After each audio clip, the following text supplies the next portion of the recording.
Assalamu alaikum, my name is Salim Siddiqui and you're watching a video series on hotconflict.com, and we're talking about Eid, the great Muslim celebration. As you know by now, Muslims all over the world are gathered together with their families all over the earth to pray to the Lord Most High in the great Eid, or the great festival of the Muslims. And Muslims are those who call themselves submitting to the Lord Most High, or Islam.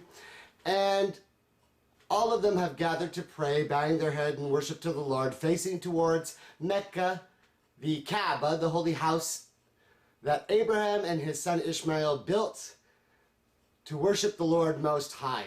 And we said that to understand this story correctly, that one of the things that we do in this series is talk about some of the myths and misconceptions and tell you the story of the truth in a way that you've never heard it before.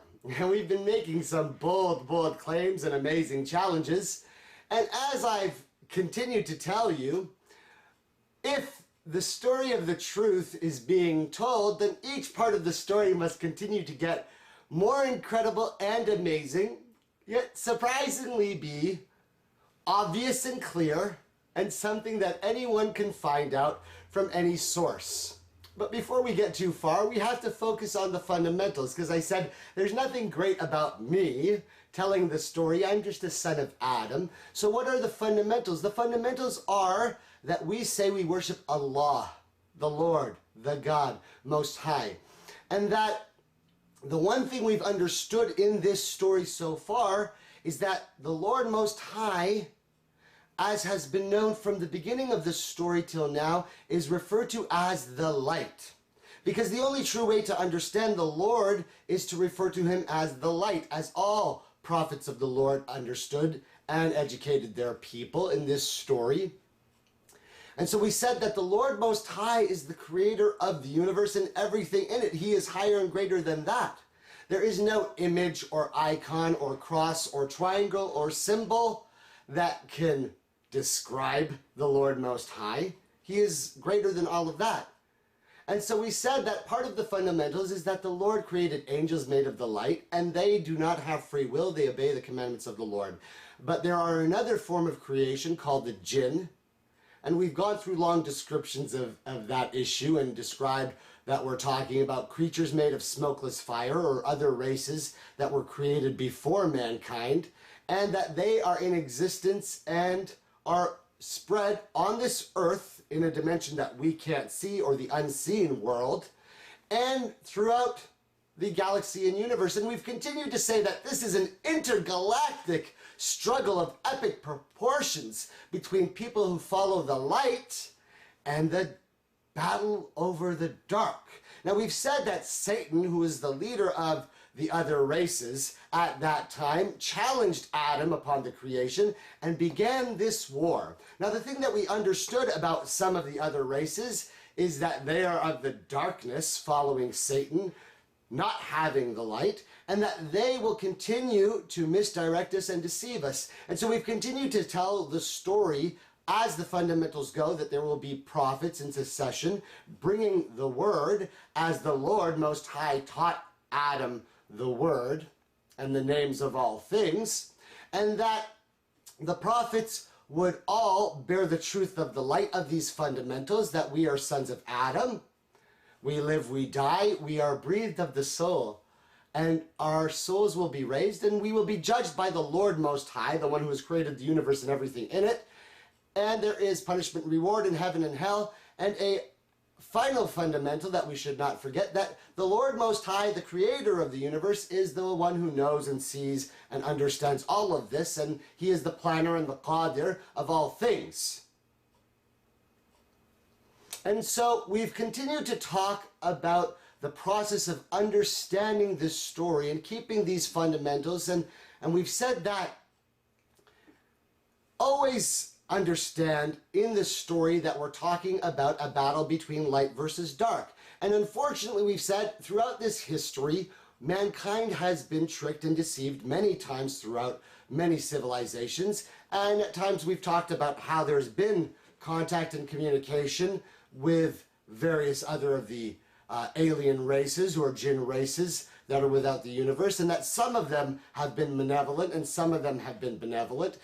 And so since we're talking about some of the strange concepts, again, I've got to give the caveat that I am not a conspiracy theorist or a soothsayer or a fortune teller or some kind of predictor.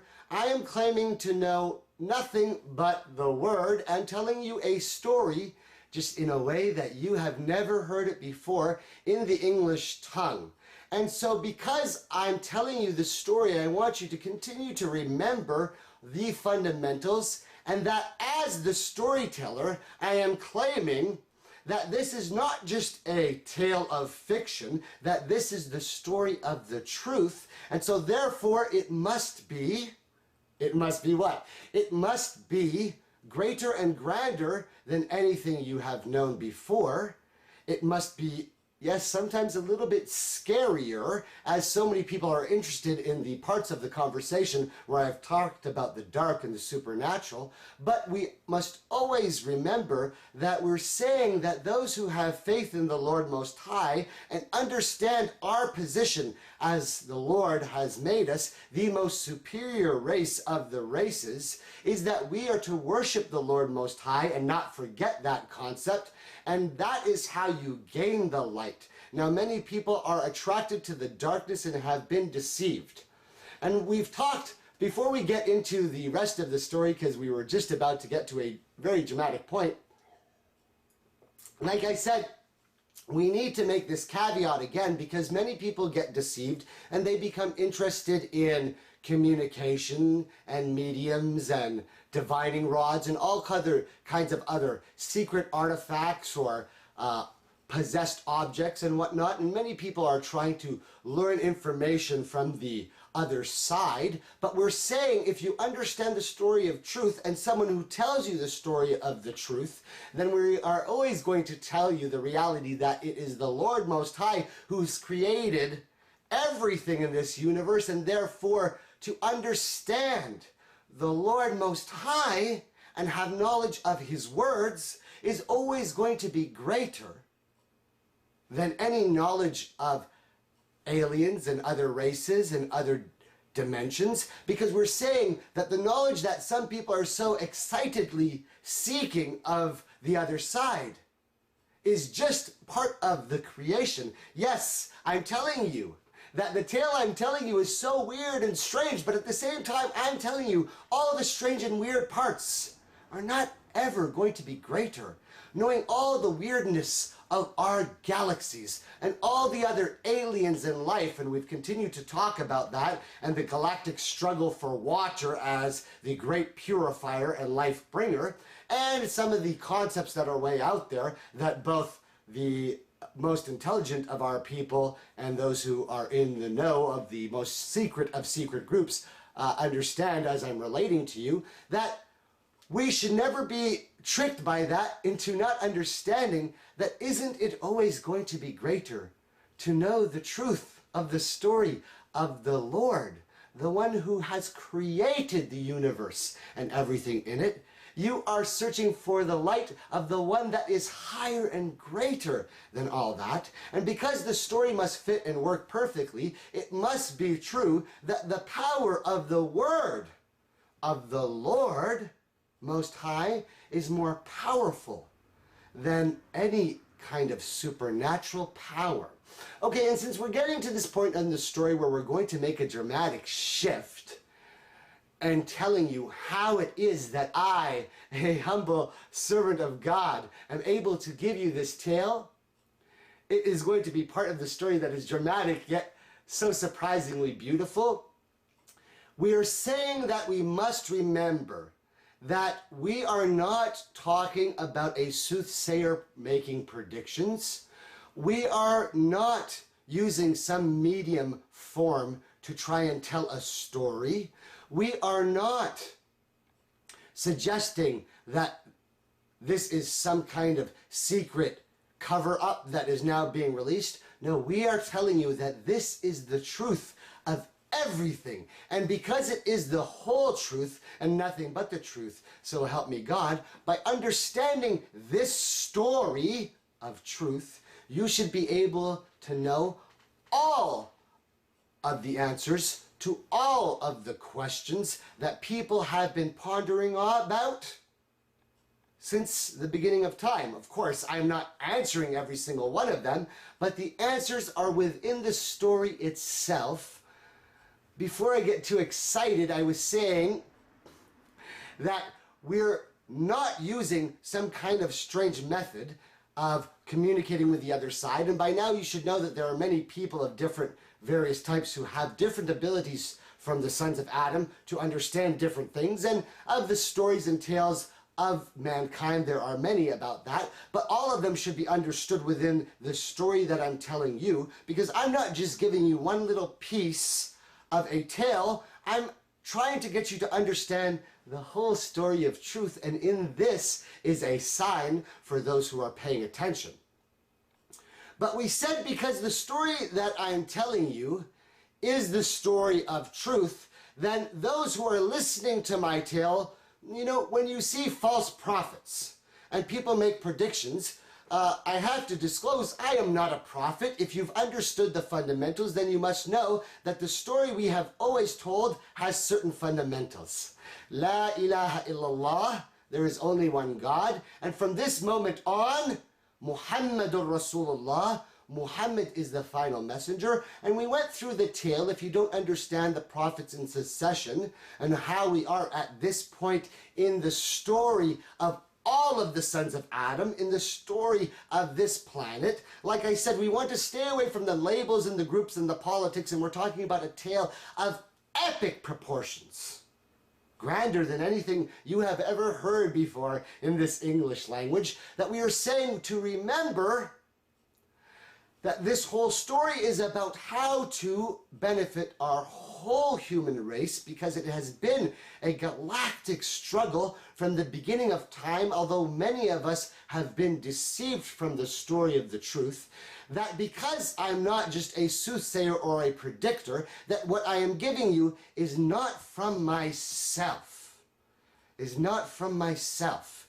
from the open knowledge that anyone can find and seek. That because I am not a soothsayer or a fortune teller, I am not going to make a prediction about the lottery numbers for next week or tell you that I have secret knowledge. I am going to tell you the information in open and show it to you in a way that should be made obvious to you, as the truth is the light and no one can ever be deceived by darkness if the light is told to them. Now, we said if we go back and understand the fundamentals, and we went through them quickly, that there was only one God. He created the angels and the jinns and mankind, and we are the superior race. And all the prophets in the books will come with the final prophet and the knowledge each prophet had of in knowing the next prophet and what are the signs. And the signs and this story of truth that I'm telling you, you should begin to understand the signs because you are hearing something incredible for the first time. If you are listening, you will know the light and the reason why. But we said a person who tells the story of truth must understand and prove a strange fundamental. We're saying that of the final fundamentals is that we are of the soul. And that after we die, the Lord Most High can raise us, of course, as the Lord Most High can give life and take life. And that fundamental challenge has always been there based on the story that we always go back to Abraham, who said, "My Lord is the one who gives life and takes life." And so every part of the story must fit, as I always told you. So whenever we make a reference to any new part, we must be able to reference an old part and see that this is always correct, that the balance is always there. This is a battle of light versus dark. And so Abraham made this challenge on the earth and built the holy house in Mecca and said, from this moment on, the Lord Most High must be worshipped. And as a challenge, that house has stood the test of time, and in that there is a sign. Abraham made a second challenge. If you're listening to the story and you've been paying attention, you know what that second challenge is. If you don't know it right now, go back and listen again. Because you have missed something that I said. And every word that I'm saying is by the will of Allah, the Lord Most High. But you must wait to hear what happens next. So let's go straight and jump right back into the tale. I said, my name is Salim Siddiqui. I'm the son of Shamshad, a humble man who was a bearer of the light from India, who left his country and came and married my mother, a Christian woman, white-skinned, in England, who accepted the light as soon as she heard it. And from that moment on, she has been known as a Siddiqa, the bearer of the truth. A bearer of the truth. And so my parents wished to have a son, and my father always used to ask a strange pair, oh God, let me have a son who looks white like these people and can tell them a story or talk to them about the truth. But I don't think he understood what it meant, and I know I never did. And so they had a baby, and the beautiful child was born. And it wasn't me. I told you, every teller of the story of truth must always make sure that they tell you that the story is not about them. The person was born was not even a son, it was a daughter, my noble sister, peace and blessings be upon her. And we got to the story where we said, and we were here now in America, a country where the founding fathers had searched for the light, yet a country that had gotten into turmoil. And we talked about slavery, and the idea of enslaving any of the sons of Adam is against the story that we're telling, and that this isn't about a political war of one race or another. And we talked about the reality of the truth of the blackest of the skins and the nobleness of their character. And we said that every part of the story that we tell you must be obvious and already known to you, yet clearer now. Because we said brothers got soul and sisters got soul. They're soul sisters. And we use these terms and know them in our language. And as I said, I'm going to tell you a tale that when you understand even your own words, they make sense more than they ever did in your own language now, because you have heard the story of the truth. That all of the disagreements of racism that this country has faced, yet in one simple moment I can tell you the reality of the truth of the nature of the black-skinned people, and it confirms that they have been given the gift of the word by the Lord Most High. And in that magical gift, and in the strange story I've told about music and communication with the other side, and what the scientists and people of alien technology know in how they communicate with the other side, that even there, that music is a gift from the Lord Most High and part of the creation. And I've answered the timeless question of the Muslims that they have been debating about the validity or haramness or halalness of music. And I've said that music is of the light and of the dark, and that is why the Prophet, peace and blessings be upon him, had sometimes said, here is something that speaks good, and here is something that speaks darkness. But let's not get lost in the music. We said that after the African American people, we find ourselves in a country that is so desolate and dark, that a man comes named Barack Hussein Obama, speaking of change, that all of us should seek something better, and all of the people accept him.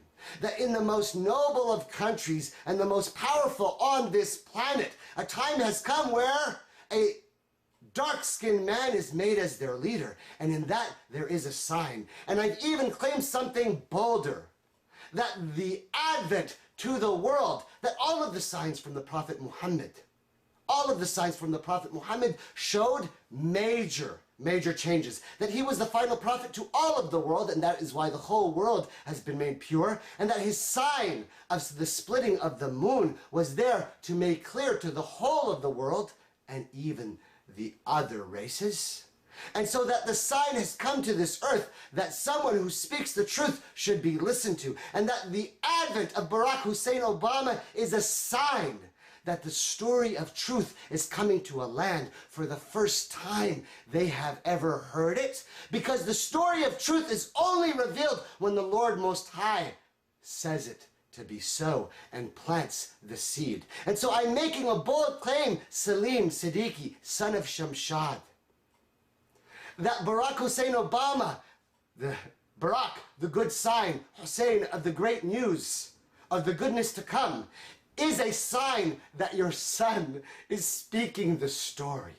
But I said I didn't know any of this. I didn't know any of this. That I'm sitting here confused in this amazing world where something so strange is happening. The world is full of darkness and there is war all over the place, and Islam is being accused of the greatest of atrocities, and that Muslims are not doing much to help. That I sat in my own house confused about how to say or communicate what were the words that my sister, peace and blessings be upon her, called. And she reminded me, tomorrow is the great Eid, the great celebration of the Muslims. Will you be going? I said, of course I will be going. I will be bringing me and all of my family. I said, how about you? She said, well, yes, I'll be bringing my kids, but usually when we get together after the prayer and eat, one of them's got to go to school, one of them's got to go to work. Why don't we get together at night? And I said, I can't make it at night. Sorry, sis. She said, well, maybe some other time. But then something miraculous happened, even though we had not planned it, that all of us went to the prayer, donning our most beautiful clothing. Thanks, Mom. And we go to see the other Muslims, and as all of the Muslims all over the earth are bowing and praying to the Lord Most High, Muslims at the same time are circling the house of the Lord, bearers of the light, in counterclockwise fashion to the house of the Lord on the earth that establishes the light. I'm going to tell you a tale that is so strange. And so it is at that point that all the Muslims listen to the speech, and then we embrace each other, and then we leave. And I come back towards home, and we end up going to my sister's house because she says, let's all just get together. And so when I get to my sister's house with all of the family, I see a book on the table. And it says, Signs of the Hour. Now, as I said, all of me and my family and my nephews and nieces and sisters and children have been talking about the signs of what is going on. As people who are searching for the truth, when we talk to other believers, we always talk about what are the true signs of what are going on. And we are hearing great tales of catastrophe and calamities to come and prophecies of death and destruction and things that I am going to tell you of, but just not yet. But still, I don't know the truth of the light as I am revealing it to you on this auspicious moment that will be marked by the Lord. That will be marked by the Lord. I see this book and I start picking it up and I read it.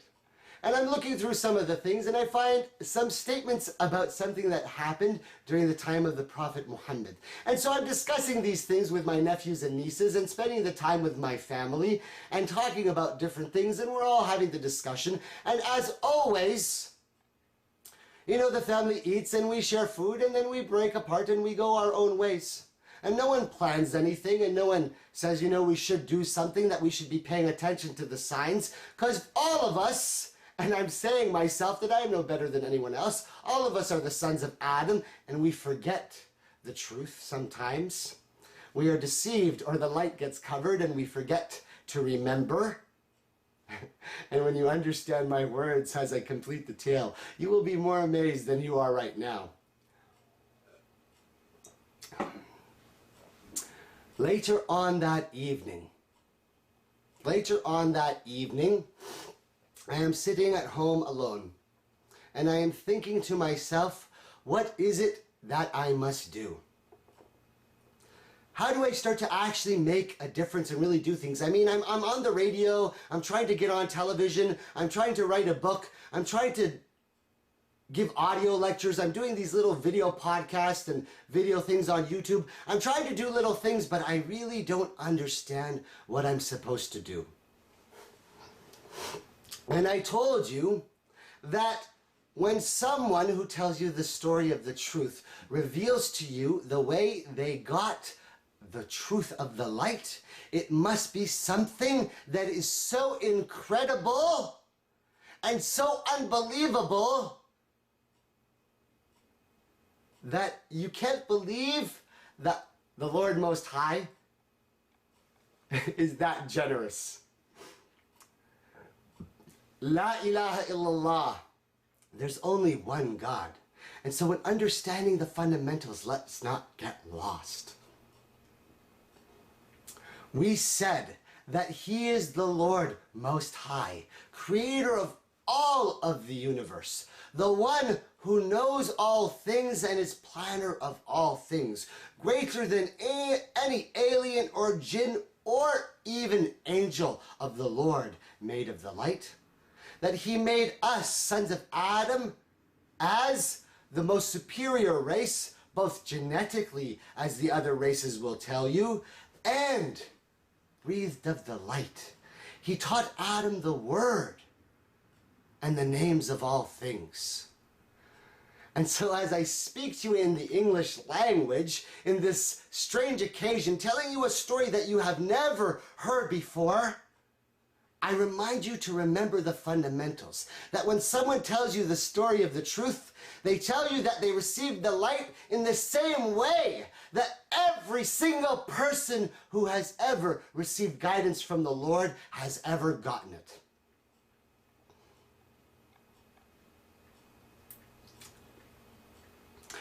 They always tell you the truth, and that truth is there is no medium or divining rod. There is no supernatural element or material. There is no artifact or trinket or talisman. Those who have understand what I'm telling you about the nature of the Lord, who taught us and gave us the word, that he is the planner of all things, higher and greater than anything we can imagine, that no icon or symbol or image or triangle can depict. He is of the light. And so all bearers of the truth remind all other sons of Adam that the way to seek the light is, of course, to go out and do as the prophet told you, to read and gain information. And I went through my own story to describe what I have been through to try and get to this point. Being a man of age, of children, having gray in my beard, and spent time traveling the earth, even to the holy house of the Lord.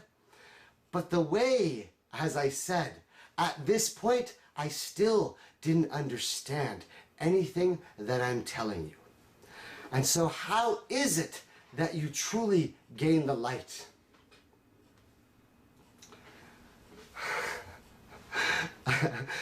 It's so amazingly true that you already know it, but you didn't believe it because no one told you the story. I sat there in my home in the dark on my chair with my laptop in front of me thinking about different things, and I actually did what every son of Adam who has ever gained any portion of the light does, and Allah, if he chooses by his will, blesses them. I asked Allah, the Lord Most High, taught Adam the words, and any of you, no matter who you are, is able to speak. And Allah, the Lord Most High, is hearer of all things. I did this secret that every one of you have always known. It is the only way to gain the light. Seek and ye shall find. The truth is always right in front of you. I said, oh Lord, please give me a way to be able to speak because I need to be able to tell the truth. And I really don't know how. My Father, I realized in understanding at this point that there was something in me that was supposed to remind me that of all things and stories that I was supposed to have known, I was supposed to figure out who I was as a son of Adam. And how could I figure that out unless I learned to respect of all creations of God, the father and mother who bore me? And every person who tells you the story of truth must tell you what I'm telling you, that to gain the light, you ask God. To understand the truth, you must know who you are by connecting to your family. And every person who tells this tale reminds you of the family. And that is why I'm saying it is only because my father, Shamshad Ali, and my noble mother gave me the truth that they didn't even understand themselves, that I'm able to speak to you by the will of God, that my Father asked. He asked the Lord a noble prayer, and oh my Father, know today that you will see that your prayer has been answered. Please let me take a break.